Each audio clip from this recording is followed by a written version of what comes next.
Welcome. I'm Dr. Janine Bowring. This is the Doctor Janine Show, and today's topic is healthy or not, healthy foods that are actually unhealthy. So I'm going to be breaking it down for you.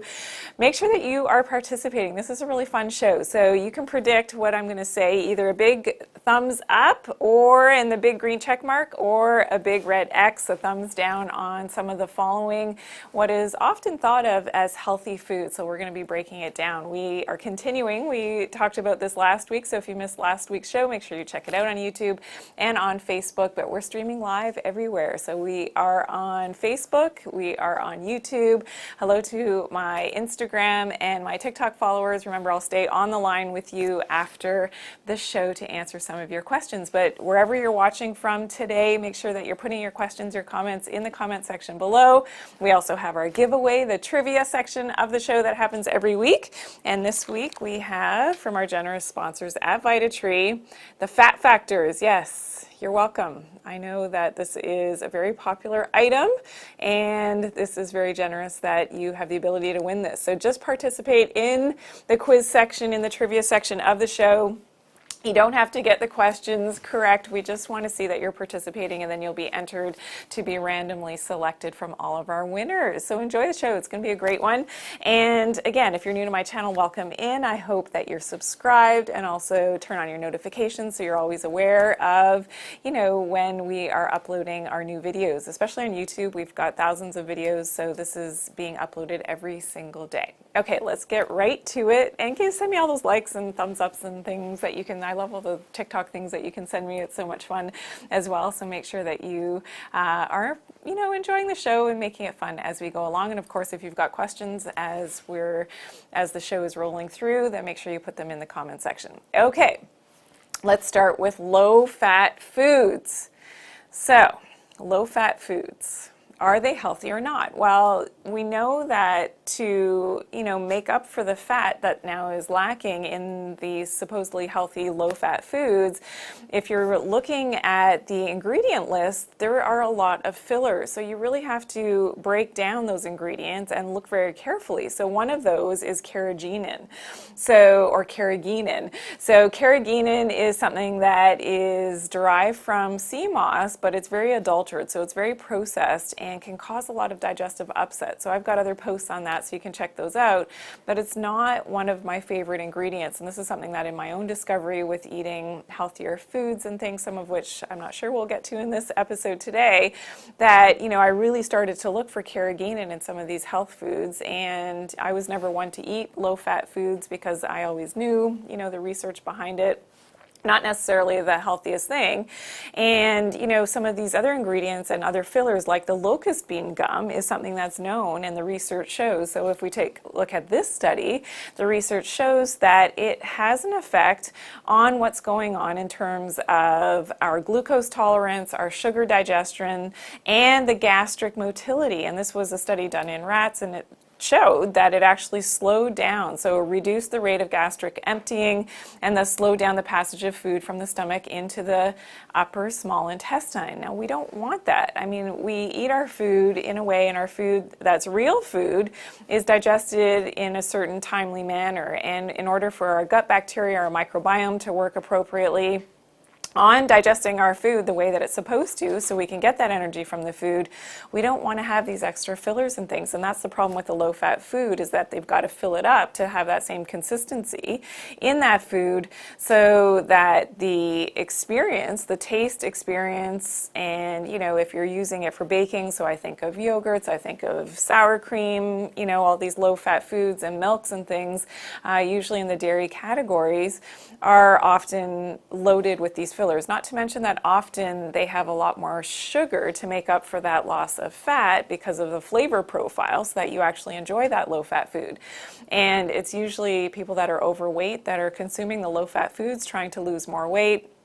And it actually goes in the opposite direction. So studies have actually shown that people tend to eat twice as much and a lot more calories in food when you're eating low-fat foods, because you're not getting that satiation. You're not feeling full enough from, eating those foods. So this is something that, again, what do you think? I want to see.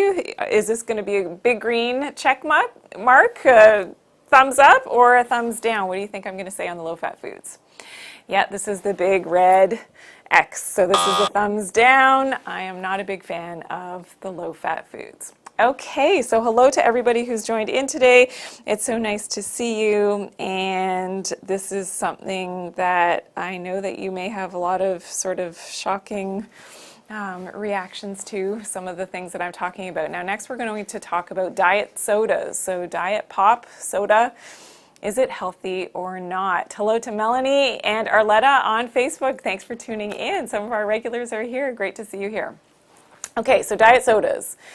So whether it contains aspartame, acesulfame, potassium, sucralose, so all of those artificial sweeteners have been proven in the research to be very detrimental to your gut microbiome. So that's what's going on in your healthy gut. This is over 80% of your immunity comes from your microbiome and what's happening here. And in this study, we found that our gut flora is very much altered by ingesting these artificial sweeteners. And this is very scary. So we know because of our immunity, we know for proper digestion, we need to have a healthy gut microbiota. And here we see that the demonstration of the consumption of these artificial sweeteners will kill off your good flora, which is helping you to break down your food, to maintain a healthy body composition, and will often let those bad bacteria, so the less favorable ones in the gut, survive. And that's not what we want when we talk about IBS, IBD, the inflammatory gut conditions. That is really scary. So, and they have found even, I could go on with this forever. In another study, this is especially bad in pregnancy. So this is something that maternal consumption of artificially sweetened beverages during pregnancy is associated with infant gut microbiota and metabolic modifications and increased infant body mass index. So babies are fatter if the mom is drinking these diet sodas.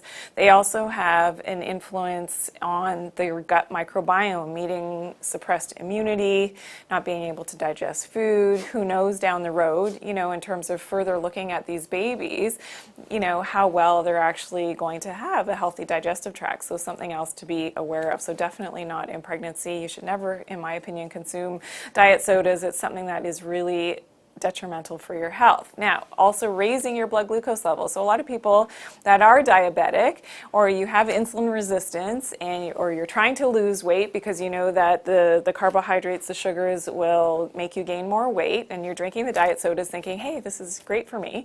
But in this study, it shows that there's actually an increase. So sucralose, in particular, affects the glycemic and hormonal responses to an oral glucose load. So they found that the blood glucose level was actually raised up and higher in people that were consuming this artificial sweetener. So again, something to be made aware of. Now, this makes me think of one flight that we took. We, as a family, traveling to a nice, hot, sunny location. And I'm not being judgmental here, so don't take this the wrong way, but often what I've seen is that a lot of people that consume diet sodas are very much overweight. And this woman, I really wanted to say something, so sometimes it's very hard for me not to say anything, but this woman was quite obese, and definitely had some health and breathing issues, and she, the entire flight was drinking her diet sodas, and I really wanted to say something. I didn't, but maybe she's seeing this video today, and this is in a friendly way for me to say that, is this the big green check mark, thumbs up, or what do you think I'm going to say on this one for the diet sodas, or is it the big red X? I think everybody can predict. Yes, sassy girl, Steve is here as well. Good predictions. Absolutely, it's the big red X on the diet sodas. Please, do your own research, your own due diligence, but I can almost guarantee you'll feel so much better if you, and I'm not saying to drink regular soda. There are, some healthier alternatives in terms of the non-sugar sweeteners, but yeah, do your best to stay away from that type of artificial sweetener. Okay, next one. This is a big one. Gluten-free treats.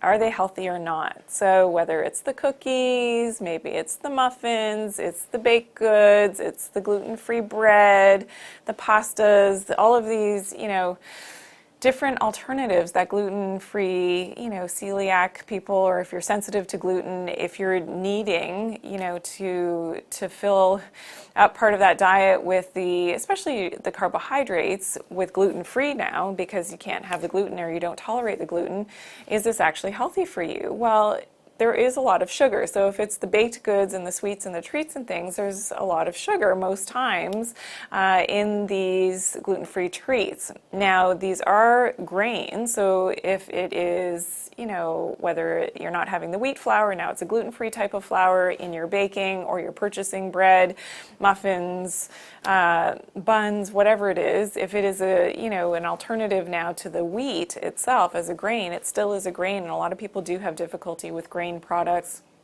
It's not something in the traditional diet, I believe, that our ancestors were consuming, and there's a lot of controversy around grain-free and consuming a grain, filled diet, depending on how healthy your gut flora is, depending if you have a lot of inflammation, if you have leptin resistance. This is definitely a no-no. So watching those grains is definitely important, and going gluten-free isn't necessarily going to help you. Now, in terms of weight gain, so you're trying to lose some weight, and maybe you've got the insulin resistance, you're pre-diabetic or diabetic, the gluten-free treats won't necessarily help you. And there's definitely a correlation between people going gluten-free and developing diabetes. I don't know if you've heard this, but absolutely. And why is that? Well, now, because finding and filling that void and feeling that, oh, it's gluten-free, and this is what, anybody who goes gluten-free, I've done it a few times myself to go completely gluten-free.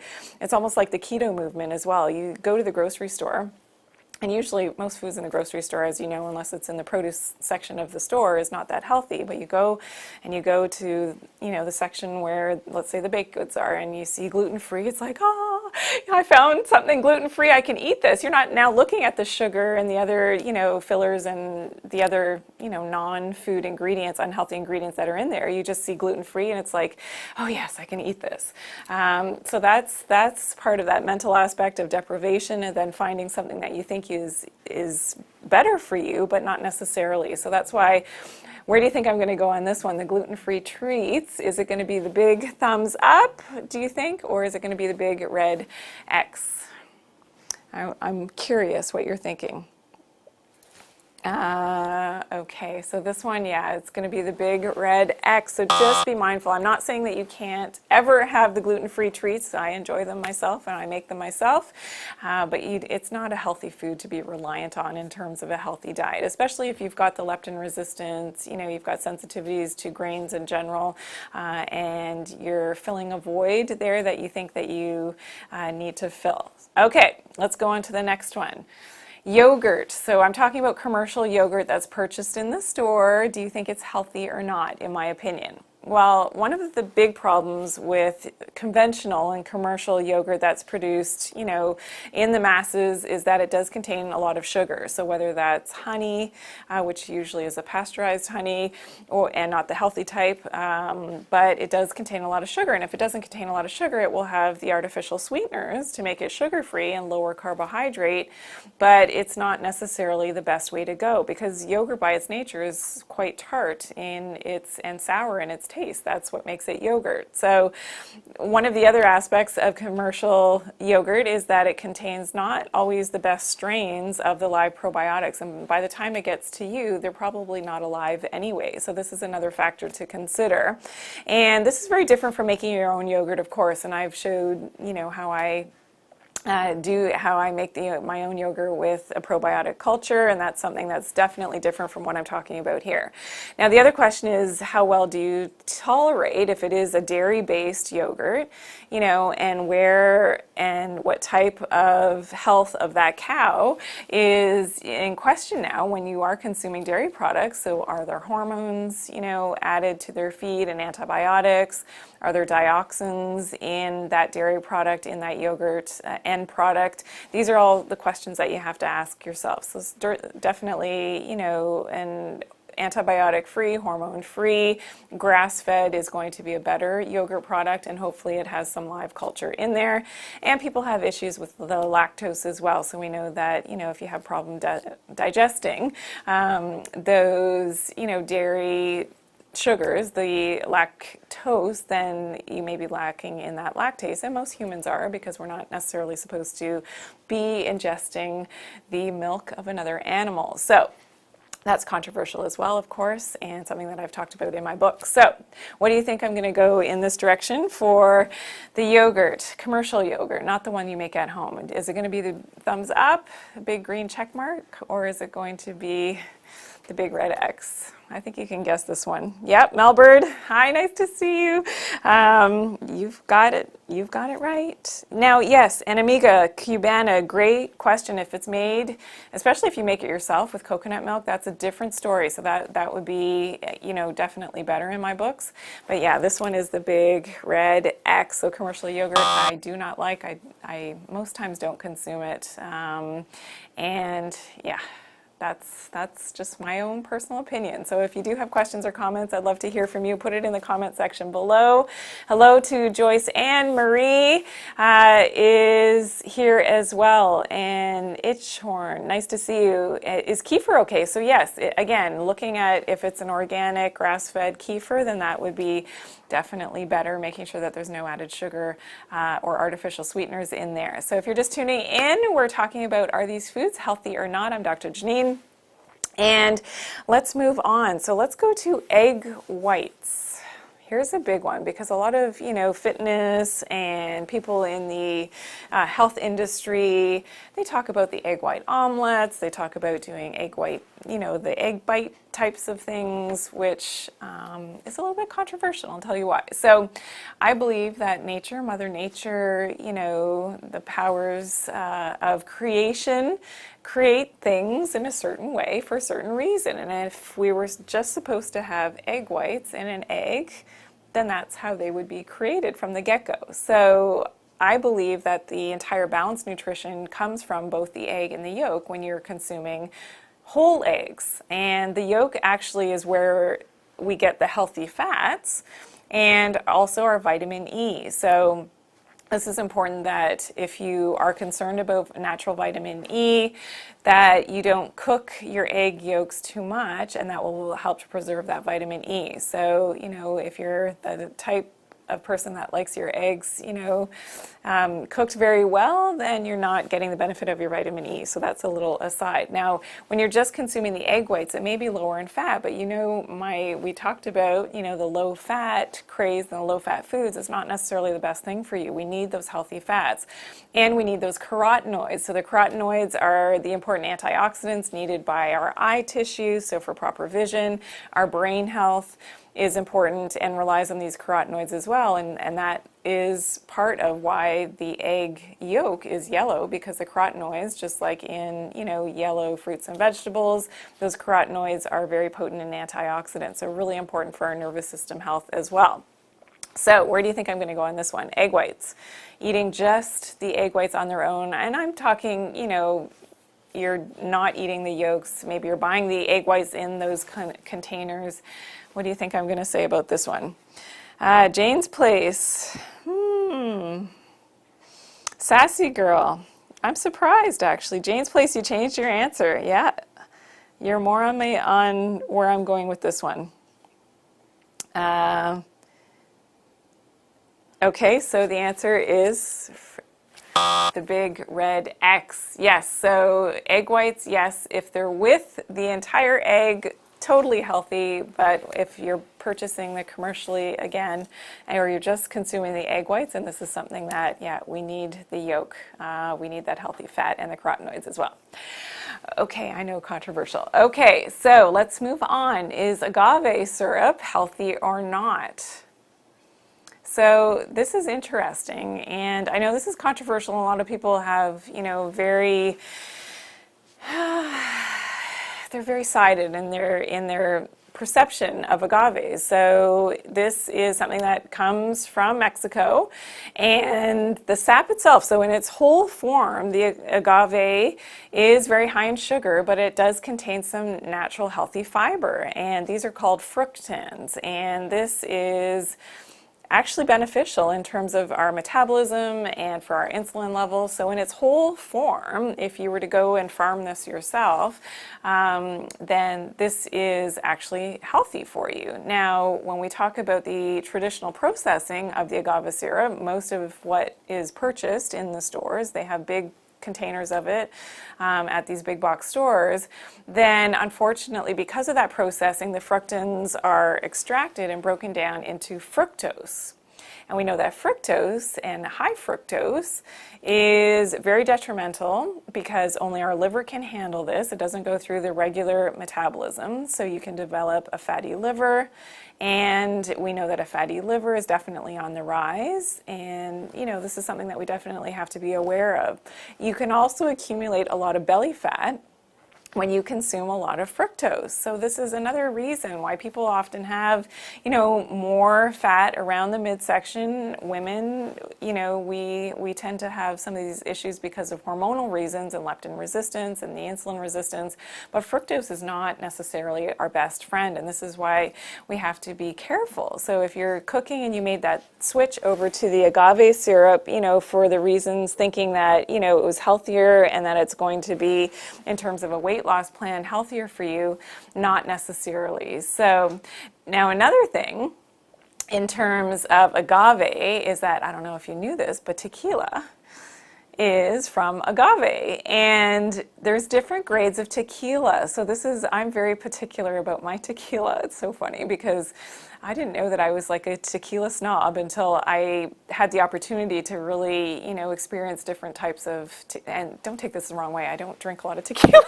This is coming out wrong, but I do like tequila, and, and I don't have a lot, but I like a little taste of it. So anyways, I've had the opportunity. So what you're looking for is when it says 100% blue agave, it may say 100% agave or 100% agave azul.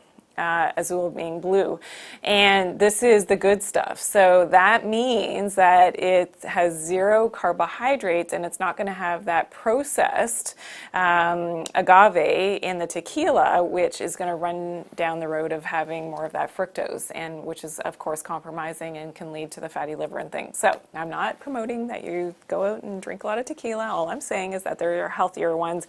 You want to look for the ones that say 100% blue agave or 100% agave, if that makes sense. Okay, so coming off the tequila talk, what do you think is going to be my answer for the agave syrup? Healthy or not? The big green X. Francis, hello.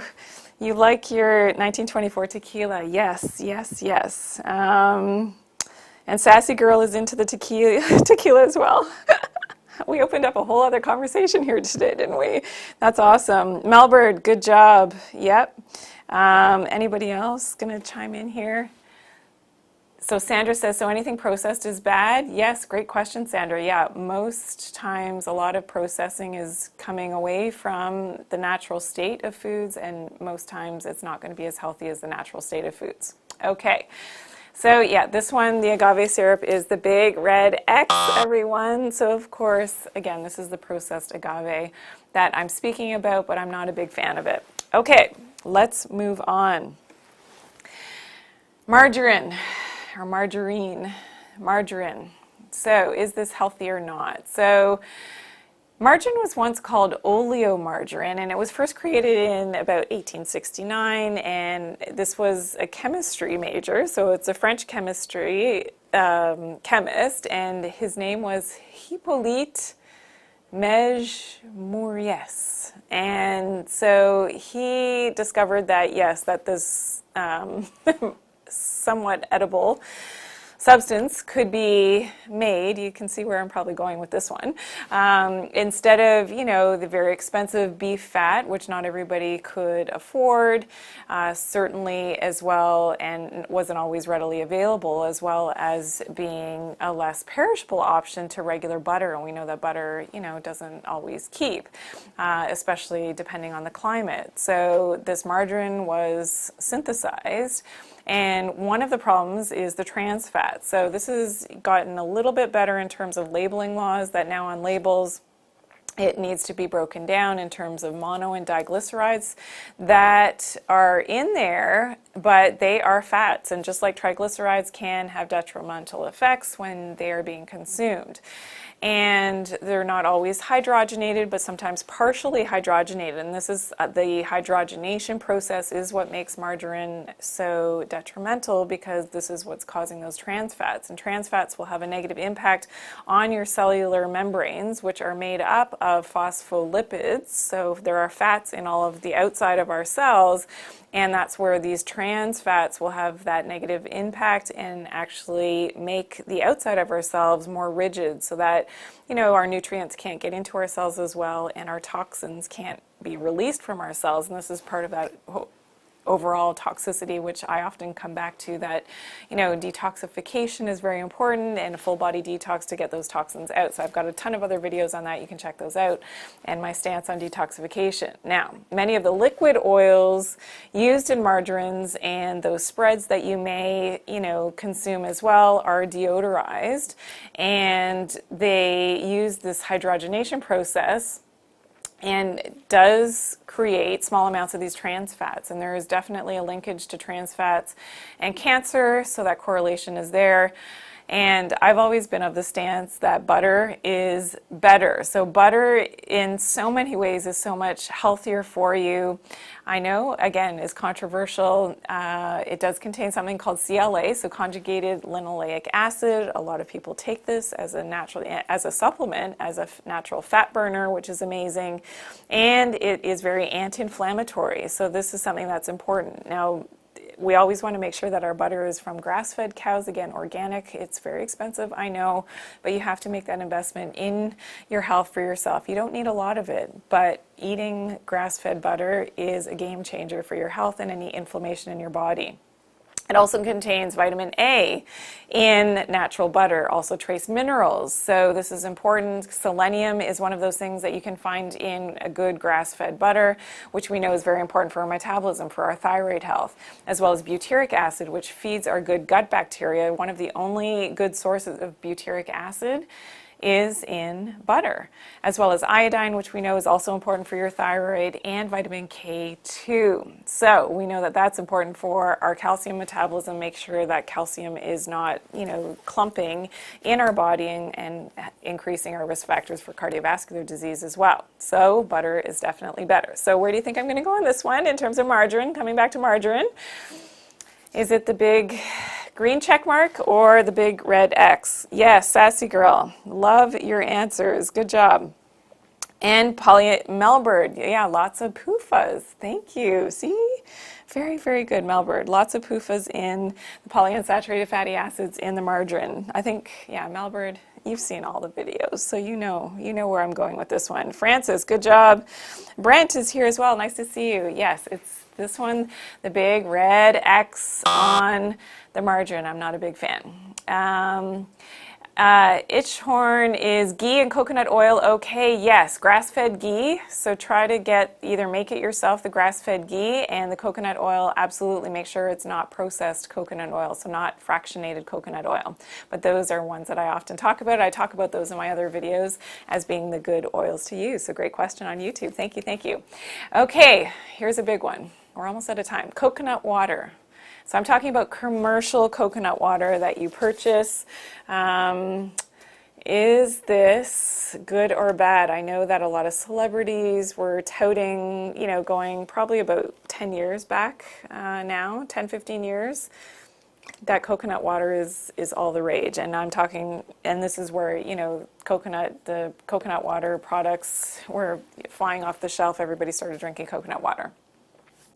Okay, well, did you know that coconut water is higher in deuterium?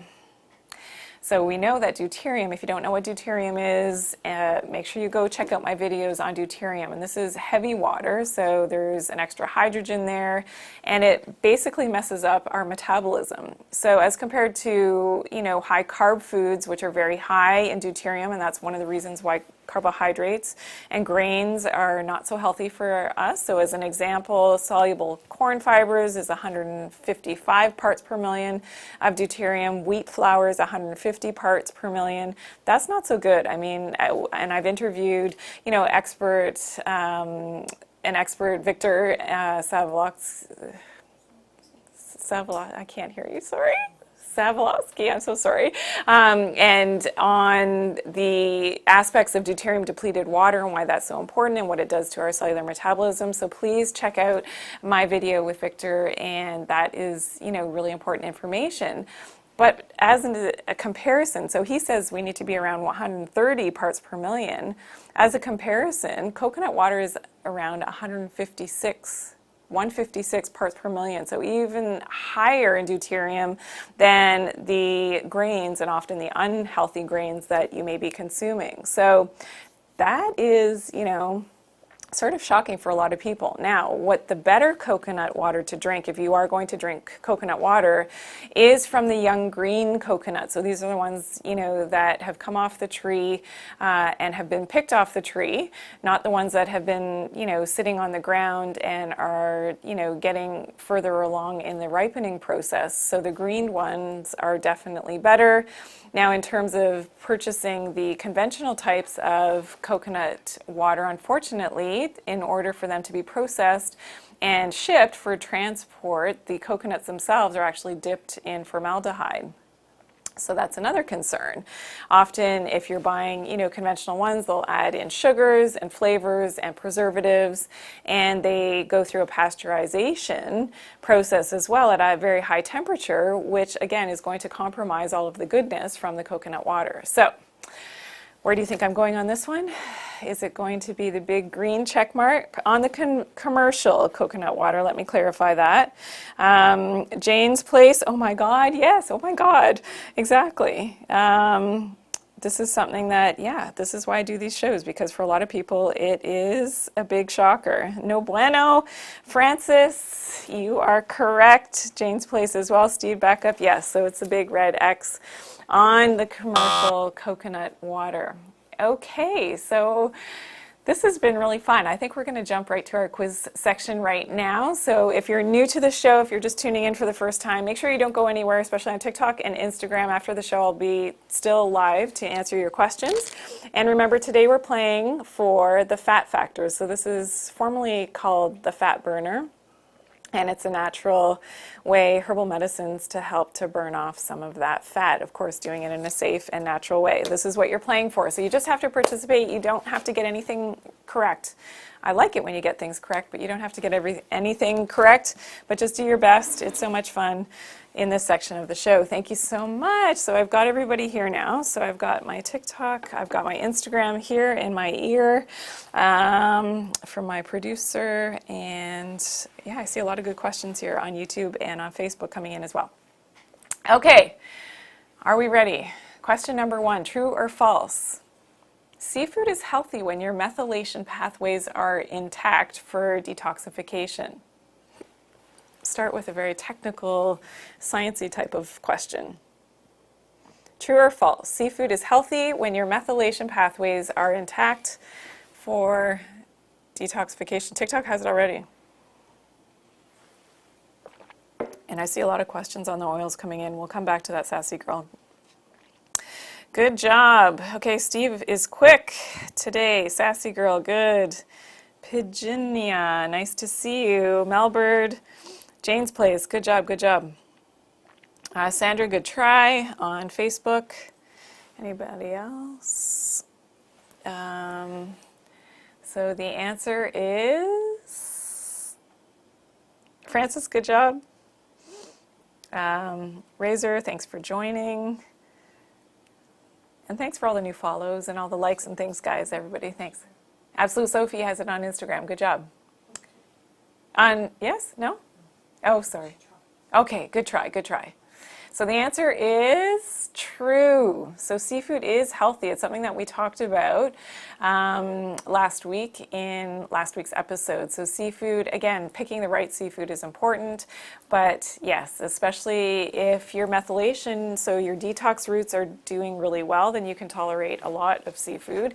And it's actually very helpful to run your mitochondria and your energy every day and to keep you out of the inflammatory state. So seafood is, yeah, it's good if you are doing good. So you may need to detox. So if you don't do well with seafood, then it may be an indication that you need to do a full body detox. So I've got tons of other videos on that, so make sure you check them out on YouTube, and I've got posts on that as well. Okay, question number 2.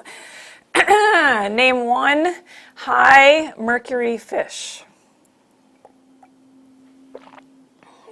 I can't wait to see what comes in on the answers on this one. Melbird's got it. Melbird, can we be more specific? I know I'm being cheeky now, but because I knew that was going to come in. I knew Brent, Jane's Place, I knew you guys were going to come in with that, but I don't want to say it yet. Sandra, I knew that's what everybody was going to come in with.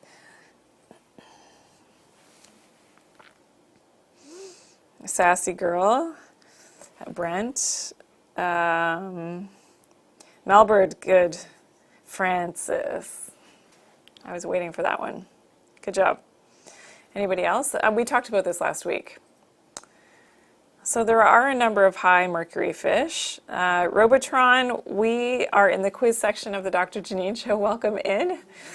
We're answering questions. Just try your best to answer my questions. Name one high mercury fish. It's something that we talked about in last week's show. It doesn't matter.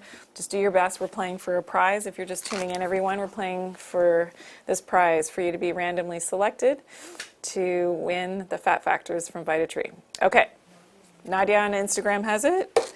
Has 2. Oh my goodness. Nadia on Instagram has 2 answers and the correct answer for the one particular fish that everybody's talking about. Arletta, good job. Very good. Actually, Arletta, good try. Well, it depends. This is a tricky question, actually. It's harder than it looks. Mrs. Turtle, I asked for high mercury fish. High mercury fish. Fish high in mercury. Yes, Francis, good. Egg for life, good, good, good. Steve, not so much, but good try. Egg for life, sometimes. Okay, so I was looking for, here's the answers that I was looking for. Swordfish, southern bluefin tuna, shark, and barramundi from Australia, New Zealand area. So those were the ones that we specifically mentioned last week in last week's show. And of course, the tuna, I was looking for the specific one. So I know it was Nadia, I think, on Instagram that had that correct. Not all tuna is as bad as what you think it is. But certainly there are fish that have less mercury. But again, if your methylation pathways are okay, then you're okay because of the balance of the other nutrients in the fish itself. So that's another aspect that is like a whole show on its own. So it's something that I talk about. And I think I touched on the selenium in fish last week, so you can check that out from last week's show. Okay, question number 3. Are meat alternative foods healthy in Dr. Janine's opinion, in my opinion? If you watched last week's show, you know how I feel about this one. Meat alternative foods. So the burgers and things that are meat alternatives are not meat, they're vegetarian. TikTok has it. Yep. Good job. I see all my regulars here. Francis, Steve, good job. Kim Steinberger, good job. Sassy Girl, good. Liz M. Rock, good job. Amma21946 on Instagram, good job. Diva Organic, nice to see you on Instagram. Yes, good job, good job. Nadia as well. Are meat alternative foods healthy?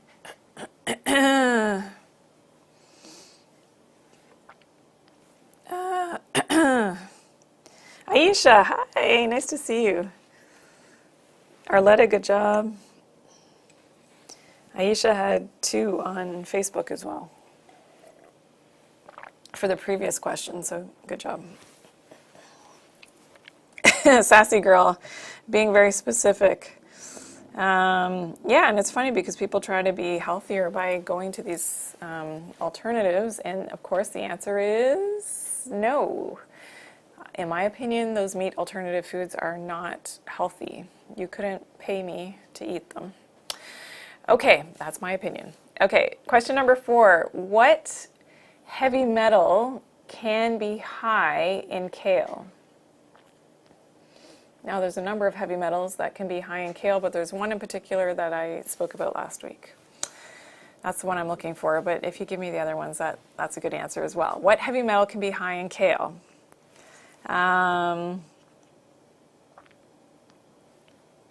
Anybody know this one? Sassy girl, you're stumped? Which heavy metal can be high in kale? Jane's place, you forgot. That's honest. It's okay. I can start giving you hints like I do with the kids. The first letter. What heavy metal can be high in kale? Or give me any heavy metal that can be high in kale. Green leafies. Even if they're organic sometimes, unfortunately, depending where it's grown. We talked about California. Somebody got it? Natalie on Instagram? And Liz Q702 on Instagram. Wow. And TikTok has it too? Pt2. Good job. Good job. Liz M. Rock, good try. So we have the answer. Aisha has it. And Aisha has 2. Wow, Aisha. I'm very impressed. I'm not surprised, but I'm very impressed. Good job. That was on Facebook, Aisha. Aisha's got, I think Aisha takes notes from the shows. I'm pretty sure you do. Yeah, that's good.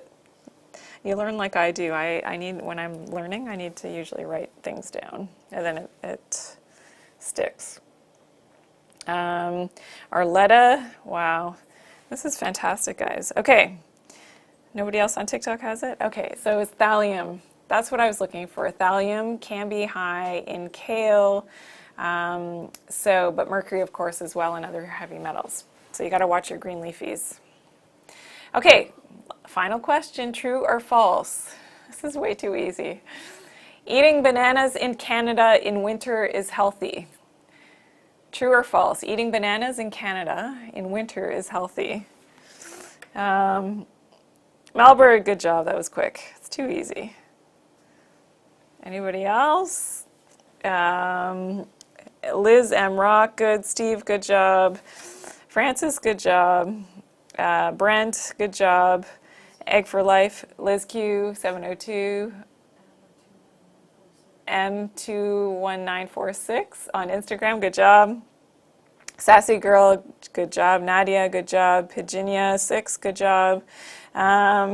Jane's Place, you're from Canada, eh? Yeah. So, what about bananas in Canada? Good or bad? Sassy Girl, yeah, good point. Good job, good job.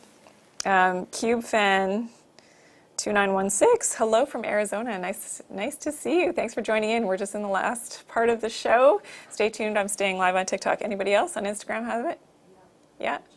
Virginia on Instagram has it as well. Good job. Arletta, good job. Aisha, good job. Anybody else? Jane's Place, Key 51. No.